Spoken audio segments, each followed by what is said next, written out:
Top quality और consistent performance के लिए सिर्फ सिल्वर पंप नाम याद रखना।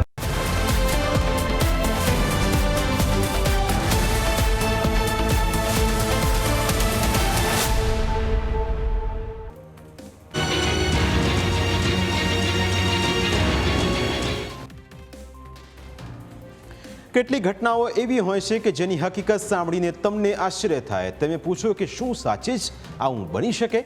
પણ તમને વિચિત્ર લાગતી આવી ઘટનાઓ ક્યારેક સાચી પણ હોય છે. કેટલીક વાર ગણતરીના દિવસોમાં જ ચુકાદો આવી જાય અને કેટલીક વાર દાયકાઓ વીતી ગયા પછી પણ ચુકાદાના કોઈ ઠેકાણા નથી હોતા. ન્યાયપાલિકાની આ કડવી વાસ્તવિકતા છે, જેને ચરિતાર્થ કરતો એક કિસ્સો અમદાવાદમાં બન્યો, જેમાં એક પોલીસ કોન્સ્ટેબલ 20 રૂપિયાની લાંચનો દાગ 29 વર્ષ સુધી સાથે લઈને ફરતા રહ્યા અને જ્યારે કોર્ટે તેમને નિર્દોષ જાહેર કર્યા ત્યારે સામે મોત ઊભું હતું. કહેવાય છે કે મોડો ન્યાય પણ અન્યાય જ છે. આ કહેવત કોન્સ્ટેબલ બાબુભાઈ પ્રજાપતિના કિસ્સામાં સાચી પુરવાર થઈ છે. આખરે 29 વર્ષ પહેલા એવું તે શું થયું હતું કે જેના કારણે કોન્સ્ટેબલ બાબુભાઈને સજા થઈ હતી? તો તેનો કિસ્સો ફક્ત 20 રૂપિયાનો છે. રકમ ભલે નાની હોય પણ આરોપ લાગે એટલે કાયદાકીય કાર્યવાહી તો થતી જ હોય છે. બાબુભાઈ પ્રજાપતિ સામે પણ કાર્યવાહી થઈ, પરંતુ તેમના ઉપર શું આરોપો લાગ્યા હતા તે જાણવું પણ જરૂરી છે. વર્ષ 1997ની વાત છે. અમદાવાદના વેજલપુર વિસ્તારમાં વિશાલા નજીક કોન્સ્ટેબલ બાબુભાઈ પ્રજાપતિ ફરજ બજાવી રહ્યા હતા. એસીબીને બાતમી મળી કે અહીં કોન્સ્ટેબલ ટ્રક ડ્રાઈવર્સ પાસેથી લાંચ લેશે, જેને પગલે એસીબીએ છટકું ગોઠવ્યું. આ દરમિયાન એક ટ્રક ડ્રાઈવર પાસેથી બાબુભાઈ પ્રજાપતિ સહિત 3 પોલીસ કોન્સ્ટેબલ 20 રૂપિયાની લાંચ લેતા ઝડપાયા. એસીબીએ તેમને ઝડપી પણ પાડ્યા. આખરે એસીબીની કાર્યવાહી બાદ ન્યાયિક પ્રક્રિયા શરૂ થઈ.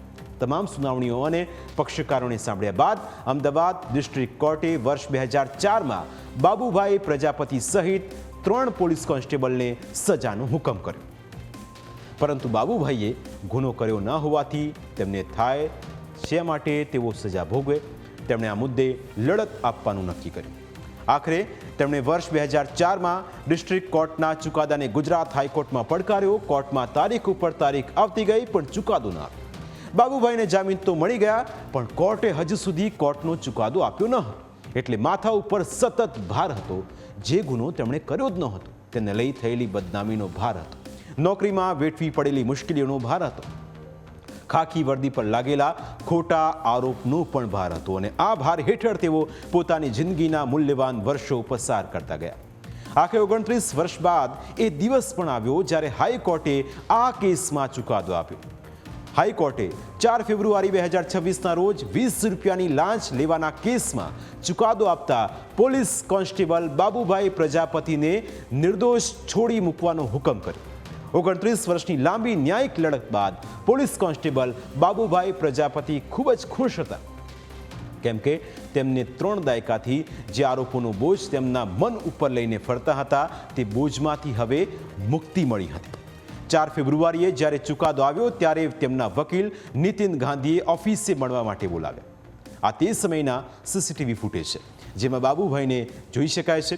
આ મુલાકાત દરમિયાન વકીલ નીતિન ગાંધી તેમને સૂચન કરે છે, તમે હવે નિર્દોષ છૂટ્યા છો ત્યારે તમને મળતા સરકારી લાભો લેવા માટે અરજી કરવી જોઈએ.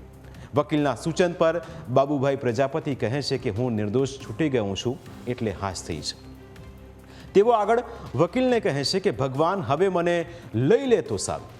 ભગવાને પણ જાણે તેમની આ અરજને સ્વીકારી લીધી અને ઠીક બીજા દિવસે એટલે કે 5 ફેબ્રુઆરીએ મોડી સાંજે બાબુભાઈ પ્રજાપતિનું કુદરતી અવસાન થાય છે. જે લાંચ હતી 20 રૂપિયાની હતી અને રનિંગ ટ્રેપમાં આરોપીને એસીબી વાળાએ પકડેલા. જે આરોપીને ગુજરાત હાઈકોર્ટે એસીબી અપીલમાં નિર્દોષ છોડેલ છે. જ્યારે મને ગઈકાલે ઓફિસે મળવા આવ્યા ત્યારે ખૂબ જ સુખદ હતા, ખૂબ જ હેપી હતા કે મેં છોડી મૂક્યા છે. ત્યારે મેં એમને સજેશન આપ્યું કે કાકા હવે તમારા જે બેનિફિટ હતા સરકારમાંથી તમારે લેવા માટે અરજી કરવી જોઈએ. તો કાકાએ એકદમ મને એવું બોલ્યા કે હવે સાહેબ હું નિર્દોષ છૂટી ગયો, મને હાશ થઈ ગયો છે, ભગવાન હવે લઈ લે તો સારું. અને આજે એમને મેં અમુક કાગળો પાછા આપવા માટે કોલ કર્યો. એમના ઘરે તો ખબર પડી કે કાકા ગઈકાલે નેચરલ ડેથ એમની થઈ ગઈ છે અને એક્સપાયર થઈ ગયા છે. સંજોગો કહો કે બીજું કંઈ પણ આ કિસ્સો ન્યાયપાલિકાના મોડા ન્યાયની એક કડવી વાસ્તવિકતા દર્શાવે છે. લોકો એવું તો નથી કહેતા કે તાત્કાલિક ચુકાદો આપી દો, પણ લોકોને એવી તો આશા ચોક્કસ હોય કે 5 થી 6 વર્ષમાં ચુકાદો આવી જાય, જેથી તેમના મનનો ભાર હળવો થાય અને જ્યારે નિર્દોષ છૂટે ત્યારે આ રીતનું મોત ન મળે.